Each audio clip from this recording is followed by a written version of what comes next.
এবার অনেকটা সরাসরি ইসরায়েলকে হুমকি দিল তুরস্ক। দেশটি দীর্ঘদিন ধরে একটি ইসলামী জাতীয়তাবাদী নীতিতে রয়েছে, যা ফিলিস্তিনের প্রতি তাদের সমর্থন হিসেবে প্রকাশ হয়ে আসছে। সিরিয়ায় আসাদ সরকারের পতনের পর ইসরায়েল সিরিয়াকে আবারও অস্থিতিশীল করে তুলছে বলে অভিযোগ করেছেন তুরস্কের প্রেসিডেন্ট রিসেপ তাইয়েপ এরদোয়ান। তুরস্কে চলমান আন্টালিয়া কূটনীতি ফোরামে অংশগ্রহণ করে এমন মন্তব্য করেছেন তিনি। মূলত এ দুটি দেশেরই সামরিক বাহিনী সিরিয়ায় সক্রিয় রয়েছে, ফলে সেখানে যে কোনো ধরনের অনাকাঙ্ক্ষিত ঘটনা এড়াতে গত বুধবার আজারবাইজানে বৈঠক করেন তুরস্ক ও ইসরায়েলের কর্মকর্তারা। তবে বৈঠকের পরও সিরিয়ায় শান্তি নষ্ট করায় ইসরায়েলের সামরিক কার্যক্রমের সমালোচনা করেছেন তুরস্কের প্রেসিডেন্ট।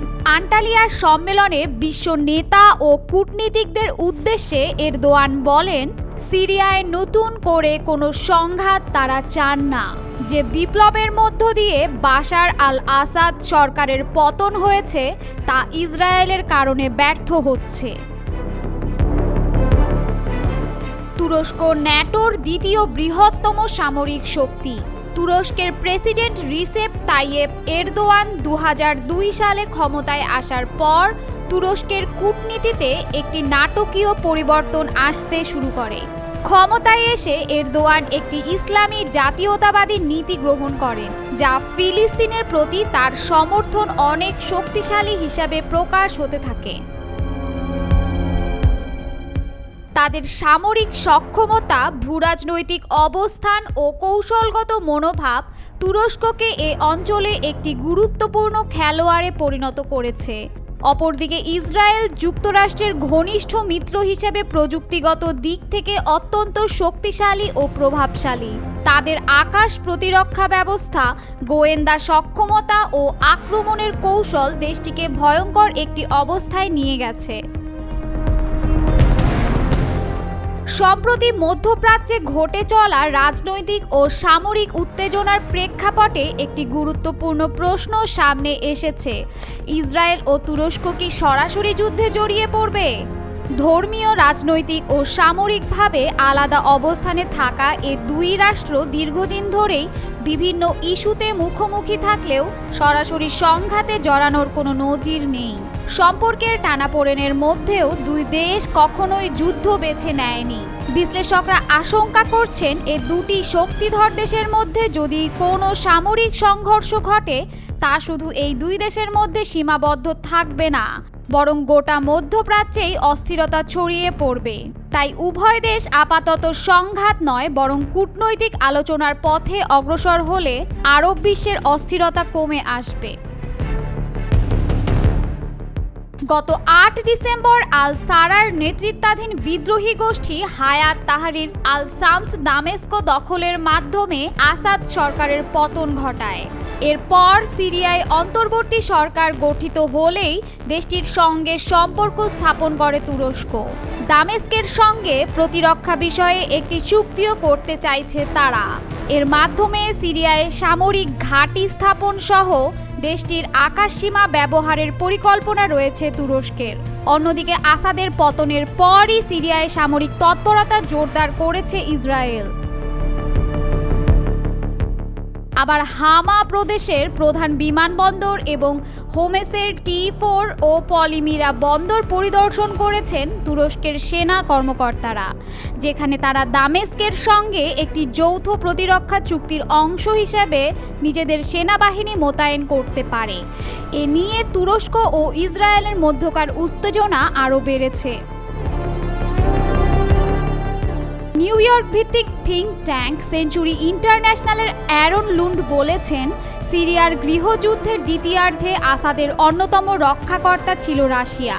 এখন আসাদের পতনের পর যদি সিরিয়ার আকাশসীমা ব্যবহার করতে পারে তুরস্ক, তাহলে এই অঞ্চলে ইসরায়েলের সামরিক কার্যক্রম অনেকটাই সীমিত হয়ে পড়বে। এরই মধ্যে সিরিয়ার দক্ষিণের দারা শহরে অনুপ্রবেশ শুরু করেছে ইসরায়েলের সেনাবাহিনী। চলমান উত্তেজনার মধ্যে দেশ দুটির মধ্যকার বৈঠককে ইতিবাচক পদক্ষেপ হিসেবে আখ্যা দিয়েছেন অ্যারন। আসাদের পতনের পর সিরিয়ার গঠিত অন্তর্বর্তী সরকারের অন্যতম পৃষ্ঠপোষক এরদোয়ান। সিরিয়ার ভৌগোলিক অখণ্ডতা ও সার্বভৌমত্ব রক্ষায় যুক্তরাষ্ট্রের প্রেসিডেন্ট ডোনাল্ড ট্রাম্প ও রাশিয়ার ভ্লাদিমির পুতিনের সঙ্গেও আলোচনা হয়েছে বলে জানান তিনি। সিরিয়ার ওপর চলমান বিভিন্ন নিষেধাজ্ঞা প্রত্যাহারে আঙ্কারার চেষ্টার কথা পুনর্ব্যক্ত করেন তিনি। বর্তমানে তুরস্ক ইসরায়েলের বিরুদ্ধে সরাসরি কোনো আক্রমণে না জড়ালেও তাদের সম্পর্কের মাঝে রাজনৈতিক টানাপোড়েন অব্যাহত রয়েছে। ফিলিস্তিনের প্রতি তুরস্কের সমর্থনের বিষয়টি দুই দেশের সম্পর্কের মধ্যে একটি চ্যালেঞ্জ হয়ে দাঁড়িয়েছে। দুদেশের মধ্যে এই উত্তেজনা কি যুদ্ধে রূপ নেবে, নাকি কূটনৈতিক সমঝোতার দিকে অগ্রসর হবে তুরস্ক ও ইসরায়েল? সেটাই এখন আরব বিশ্বের বড় প্রশ্ন হয়ে দাঁড়িয়েছে।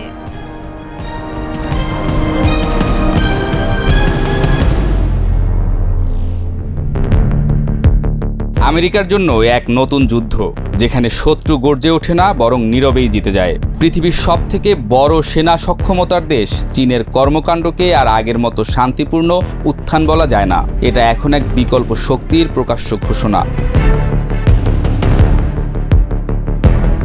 চীনের সামরিক শক্তি নিঃশব্দে আমেরিকার ঘুম হারাম করছে। হাইপারসনিক মিসাইল, কৃত্রিম দ্বীপে সামরিক ঘাঁটি, আধুনিক সাবমেরিন, সাইবার ও এআই যুদ্ধে দক্ষতা, সব মিলিয়ে চীন আজ শুধু যুদ্ধের প্রস্তুতি নেয় না, বরং যুদ্ধ ছাড়া জয়ের কৌশলে বিশ্বাস রাখে। তবে আমেরিকার সবচেয়ে বড় ভয় চীনের অর্থনীতি বা সেনা নয়। তাদের সবচেয়ে বড় ভয় হলো চীনের মডেল, একদলীয় শাসন, গণতন্ত্রহীনতা, কিন্তু তবু উন্নয়ন।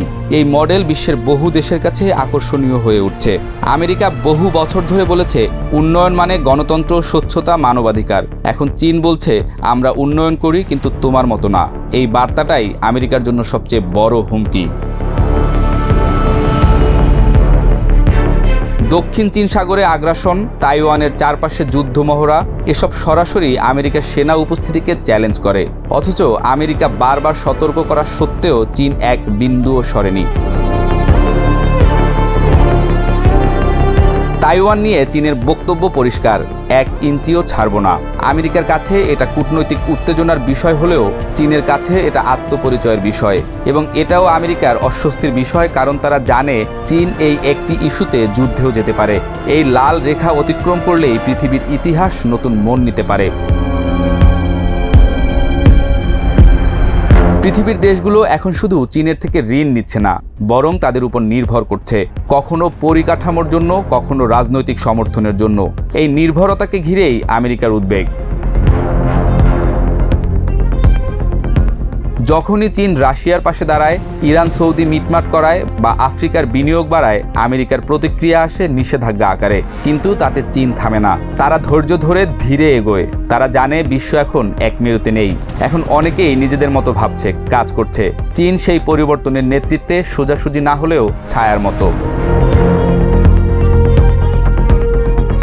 চীন এখন কেবল এককভাবে শক্তি বাড়াচ্ছে না, বরং বিশ্বের দক্ষিণাঞ্চলীয় দেশগুলোকে নিয়ে নতুন বলয় গড়ে তুলছে। BRICS, সাংহাই কোঅপারেশন, AIIB এসব কেবল প্রতিষ্ঠান নয়, বরং বিকল্প ক্ষমতার ইশারা। আমেরিকার প্রথাগত নেতৃত্বকে পাশ কাটিয়ে চীন বলছে তোমাদের নিয়মে খেলতে চাই না, আমরা আমাদের নিয়ম বানাবো। আর এই কথাটা উন্নয়নশীল দেশগুলো শুনছে, ভাবছে এবং অনেকেই মানছে। বিশ্বের দ্বিতীয় বৃহত্তম অর্থনীতি, সবচেয়ে বড় রপ্তানিকারক দেশ এবং বিশাল অভ্যন্তরীণ বাজারের মালিক হিসেবে চীন আর শুধু উন্নয়নশীল নেই, বরং পূর্বের নেতৃত্বের চ্যালেঞ্জার হিসেবে দৃশ্যমান। বিশ্বজুড়ে চীনের অর্থনৈতিক জাল বিস্তৃত। একদিকে তারা আফ্রিকা, লাতিন আমেরিকা, মধ্যপ্রাচ্যে বন্দর, রেললাইন, পাওয়ার গ্রিড বানাচ্ছে। অন্যদিকে বেল্ট অ্যান্ড রোড ইনিশিয়েটিভ দিয়ে 150টির বেশি দেশকে তাদের বলয়ে বেঁধে ফেলছে। এটা কেবল আর্থিক নয়, কৌশলগত। প্রযুক্তির ক্ষেত্রে চীন এখন আর অনুসরণকারী নেই। চীনা নির্মাতা প্রতিষ্ঠানগুলো আমেরিকান কোম্পানিকে টেক্কা দিয়ে এখন বিশ্ববাজারে প্রভাব ফেলছে। আর যখন আমেরিকা নিষেধাজ্ঞা দেয়, চীন তখন নিজেদের chips, operating system, cloud ecosystem বানাতে শুরু করে। আন্তর্জাতিক সম্পর্ক বিশ্লেষকদের অনেকেই মনে করছেন চীন ভয় দেখায় না, তারা ভয় তৈরি করে। তারা গণতন্ত্র নিয়ে বক্তৃতা দেয় না, কিন্তু নিজের অবস্থান তৈরি করে ফেলে। তারা নেতার মতো কথা বলে না, কিন্তু অনেক দেশ তাদেরকেই অনুসরণ করে। এই নীরব কৌশল, ধৈর্য আর বিকল্প শক্তির গাঁথুনি চীনের আসল অস্ত্র। আর আমেরিকা সেটা যতই বুঝছে ততই শঙ্কিত হয়ে উঠছে। কেননা যুদ্ধ নয়, এখন চলছে নেতৃত্বের লড়াই। আর সেখানে চীনের ভাষা আলাদা, ধারা আলাদা, কিন্তু গন্তব্য ঠিক আমেরিকার সামনেই।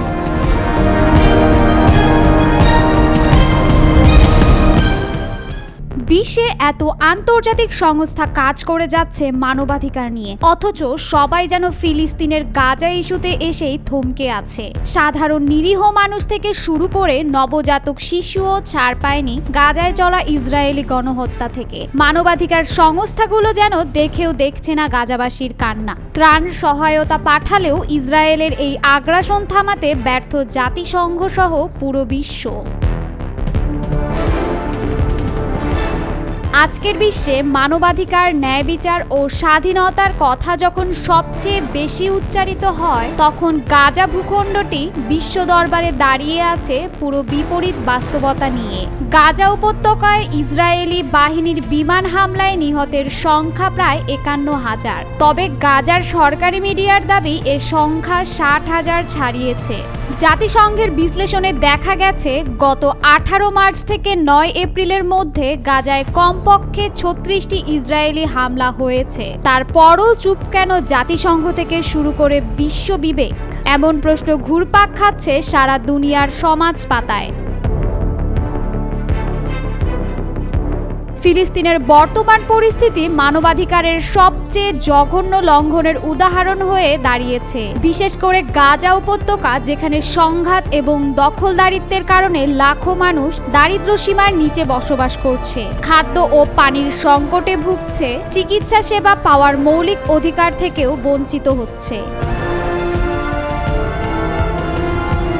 গাজার স্বাস্থ্যসেবা ব্যবস্থা কার্যত ভেঙে পড়েছে। চিকিৎসা প্রদান করার মতো প্রয়োজনীয় সংখ্যক ডাক্তার ও নার্স নেই প্রয়োজনীয় সরঞ্জামও। এমনকি যেসব হাসপাতাল চালু আছে সেগুলোর ওপরও হামলা হচ্ছে, যা আন্তর্জাতিকভাবে মানবাধিকার আইন অনুযায়ী সম্পূর্ণ অপরাধ। খাদ্য ও পানির সংকট এতটাই চরমে পৌঁছেছে যে হাজারো শিশু অপুষ্টিতে ভুগছে এবং বিশুদ্ধ পানি না থাকায় রোগ ছড়িয়ে পড়ছে।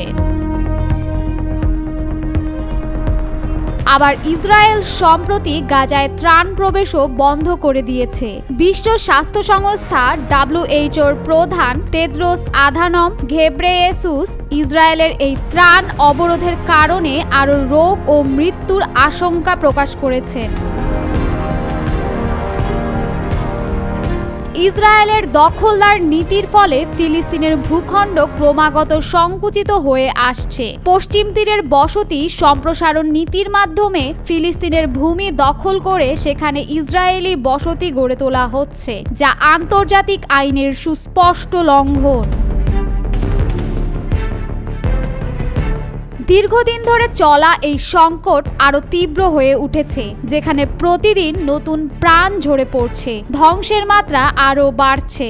গাজায় প্রায়শই বিমান হামলা এবং সামরিক অভিযান পরিচালনা করা হচ্ছে, যেখানে অসংখ্য নিরীহ প্রাণহানি ঘটছে। সন্ত্রাস বিরোধী অভিযান বা আত্মরক্ষার অধিকার, এই স্লোগানের আড়ালে ইসরায়েল ফিলিস্তিনের জনগণের ওপর যে নিপীড়ন চালাচ্ছে তা মানবাধিকার লঙ্ঘনের চরম উদাহরণ। গাজায় ইসরায়েলি আগ্রাসন নিয়ে তুরস্কের প্রেসিডেন্ট রিসেপ তাইয়েপ এরদোয়ান গাজায় বেসামরিক নাগরিকদের হত্যার তীব্র নিন্দা জানিয়ে বলেছেন, এটা যদি বর্বরতা না হয় তাহলে আমি আপনাদের জিজ্ঞাসা করতে চাই যে এটা কি। অন্যদিকে জাতিসংঘ একাধিকবার ইসরায়েলি আগ্রাসনের নিন্দা জানালেও সরাসরি হস্তক্ষেপ করেনি। কেবল মৌখিক নিন্দা কোনো কার্যকর ফলাফল বয়ে আনেনি। মার্কিন যুক্তরাষ্ট্র সহ কিছু পশ্চিমা শক্তি ইসরায়েলকে সব ধরনের সামরিক ও অর্থনৈতিক সহায়তা দিয়ে আসছে। শুধু আর্থিক সাহায্যই নয়, তাদের কূটনৈতিক সহায়তার কারণেই ইসরায়েলের বিরুদ্ধে নেওয়া অনেক আন্তর্জাতিক পদক্ষেপ ব্যর্থ হয়েছে। জাতিসংঘের নিরাপত্তা পরিষদে ফিলিস্তিনের পক্ষে যে কোনো প্রস্তাব তুললে তা ভেটো করা হয়। অন্যদিকে মধ্যপ্রাচ্যের ধনী আরব দেশগুলোর ভূমিকা নিয়েও প্রশ্ন ওঠে। যদিও তারা ফিলিস্তিনের প্রতি সহমর্মিতা প্রকাশ করে, কিন্তু বাস্তবে তেমন কোনো কার্যকর পদক্ষেপ নিতে দেখা যায় না। রাজনৈতিক স্বার্থের কারণে জাতিসংঘের মতো মুসলিম বিশ্বও নীরব দর্শকের ভূমিকা পালন করছে।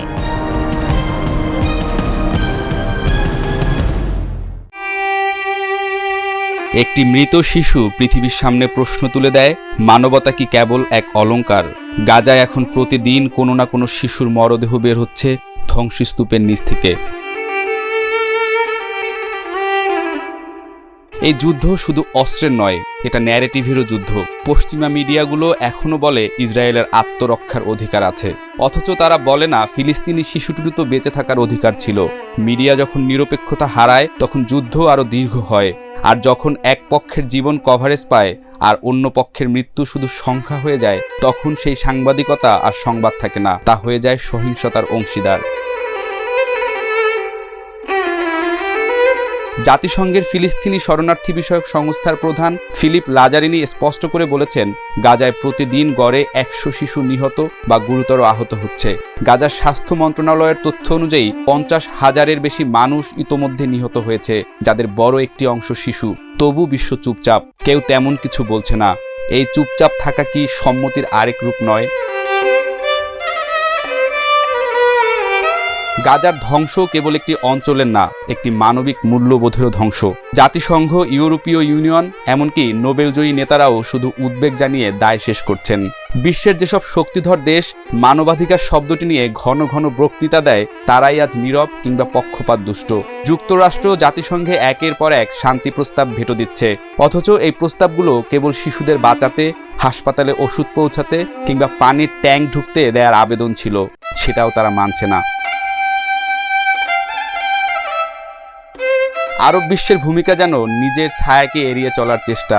সৌদি আরব, মিশর, আমিরাত সবাই একরকম নীরব দর্শক। কেউ কেউ অর্থ সাহায্য পাঠায়, কেউ কূটনৈতিক ব্যস্ততা দেখায়, কিন্তু কেউই স্পষ্টভাবে এই গণহত্যার বিরুদ্ধে দাঁড়ায় না, কারণ তাদের অর্থনীতির আগ্রহ অস্ত্র কেনা বেচায়। ইসরায়েলের ভবিষ্যৎ পরিকল্পনা ভয়াবহভাবে হিসেবি। এই হামলা শুধু প্রতিক্রিয়াশীল না, এটা সুপরিকল্পিত। তারা গাজা থেকে হামাস নির্মূলের অজুহাতে একটি জাতির অস্তিত্ব মুছে ফেলতে চাইছে। গাজার ভূখণ্ডকে বদলে দেয়া, জনগণকে সরে যেতে বাধ্য করা, আন্তর্জাতিক নিয়মকে উপেক্ষা করা, সবকিছু একই ব্লুপ্রিন্টের অংশ। কিন্তু তারা একটুও ভাবে না যে কোনো দমন যখন ন্যায় বিচার ছাড়া হয়, তা একদিন প্রতিশোধ জন্ম দেয়। তারা আজ হয়তো শত্রু দমন করছে, কিন্তু আগামী প্রজন্মকে আগুনে ঠেলে দিচ্ছে। বিশ্ববিদ্যালয়ের ছাত্র, সাধারণ মানুষ, এমনকি ইসরায়েলিরাও প্রতিবাদ করছে, কিন্তু নীতি নির্ধারকরা নীরব। যুক্তরাষ্ট্রের বিশ্ববিদ্যালয়গুলোতে ফিলিস্তিনের পক্ষে প্লাকার্ড ধরলেই ছাত্র বহিষ্কার হচ্ছে, অথচ সেখানেই একদিন দক্ষিণ আফ্রিকার বর্ণবাদ বিরোধী আন্দোলনের বীজ রোপণ হয়েছিল। ইসরায়েলের ভেতরেও এখন প্রতিবাদ হচ্ছে। হাজারো সাবেক সেনা যুদ্ধের নিন্দা করছে, তারপরও সরকার যুদ্ধ চালিয়ে যাচ্ছে, একটি দেশের জনগণের বিরুদ্ধে, বিবেকের বিরুদ্ধে, ভবিষ্যতের বিরুদ্ধে। শিশুর মুখে ধুলোবালি আর রক্ত, দুনিয়ার মুখে নীরবতা। এই যে চরম বিপর্যয়ের মধ্যে দিন কাটছে, সেখানে এক টুকরো রুটি পাওয়াটাই অলৌকিক। হাসপাতালে শিশুরা মারা যাচ্ছে অক্সিজেনের অভাবে, ডাক্তাররা টর্চ লাইটের আলো জ্বেলে অপারেশন করছে, কেউ আরেকজনের ইনকিউবেটর ভাগাভাগি করে বেঁচে আছে। এটা কোনো পোস্ট অ্যাপোক্যালিপটিক সিনেমা না, এটা 2025 সালের পৃথিবীর ঘটনা। এরপরেও যদি কেউ বলে আমরা জানতাম না, তবে সেটা হবে সবচেয়ে বড় মিথ্যাচার। আমরা যদি ন্যায় বিচার নিশ্চিত না করতে পারি, তবে ইতিহাস আমাদেরও ক্ষমা করবে না। এই প্রজন্ম শিখছে ন্যায় কেবল বইয়ের শব্দ। তারা দেখতে পাচ্ছে কারা শক্তির কারণে সবকিছু পায় আর কারা অন্যায়ের শিকার হয়েও সাহায্য পায় না। এই ক্ষোভ, এই দুঃখ কতদিন চুপ থাকবে? একদিন এই ঘৃণার ফল সবাইকে ভোগ করতে হবে। ফিলিস্তিনিরা না হোক, আমরা যারা নীরব, তারা কি এই হত্যাযজ্ঞের দায় এড়াতে পারি?